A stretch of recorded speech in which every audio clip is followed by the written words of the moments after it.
Operation प्रहार अंतर्गत अकोट ग्रामीण पोलिसांची जुगार अड्ड्यावर धाड. 3,24,560 रुपयांचा मुद्देमाल जप्त. माननीय श्री अजित चांडक पोलीस अधीक्षक अकोला यांच्या निर्देशाप्रमाणे अकोला जिल्ह्यामध्ये अवैध धंद्याचे समूळ उच्चाटन करण्यासाठी ऑपरेशन प्रहार मोहीम राबवण्यात आले.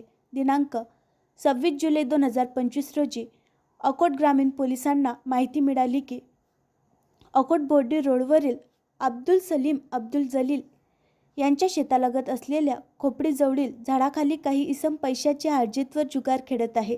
अशा मिळालेल्या माहितीवरून 2 पंचासक्षम सदर ठिकाणी जुगार रेड केली असता त्या ठिकाणी शेख अक्रम शेख मुस्तफा वय 46 वर्ष राहणार इफ्तेखार प्लॉट अकोट, अनवर अली खुर्शीद अली वय 50 वर्ष राहणार तहापुरा अकोट, समीर खान शेरखान वय 35 वर्ष राहणार खतीबपुरा अकोट, मोहम्मद सलीम मोहम्मद अकबर